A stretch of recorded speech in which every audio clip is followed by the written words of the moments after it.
He said, I have come to realize that the biggest problem anywhere in the world, the biggest problem anywhere in the world is that people's perceptions of reality are compulsively filtered through the screening mesh of what they want and do not want to be true.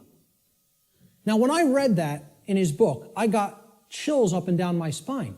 Because I said, this meshes exactly with what I'm talking about in my section, in my presentation called Truth versus Perception. And he's encapsulating it in a sentence perfectly. All right? We want things to be true. That doesn't make it so. That's not what makes truth the way that it is. What makes truth is the way that it is what behaviors were taken and what is the actual effect in the manifested world. That's how things are. Okay? It doesn't matter how we want them to be. They may be a completely different way right now than we want them to be. And I would say for the people in this room, they are a completely different way than we want them to be. But most people in the world think, they kind of believe that they're the arbiter of truth. And that's a bad place to be in. That's a very, very low level of consciousness. To think that if I don't believe that it's this way, it's not this way.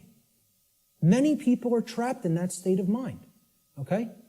Now, the reason I even bring this up and included Travis's quote here is at this conference that we were just at a couple of weeks ago, okay, I didn't speak at it, I tabled at it. A woman came up to my table and she picked up my New Age Bullshit DVD, which is available here today in the back. And she said, "What's this about?" With a real skeptical look. And I explained, I said, well, it's a 7-hour extended video podcast that has many, many slides, okay? I gave a shortened version of it at the Free Your Mind conference in Philadelphia. And this is the extended version that goes deeply into the deception of the New Age movement and how it is a religion that is designed to suppress the masculine side of the personality, which is the side that actually takes action and creates change. Okay? And that's, of course, pushed by the sacred feminine, which is care and creativity, and compassion. Right? Both need to be present. We're going to talk about that here today. But I said this is about the suppression of that masculine energy. And that's what the New Age movement is about. The suppression of the masculine. Right? So I said what the New Age religion wants to teach people is just accept everything the way it is, no matter how unjust it is, no matter how deplorable the conditions are, no matter how much evil is taking place in our midst. Accept it. That's the New Age religion. And here's what she said. That's exactly how I am. I just accept everything.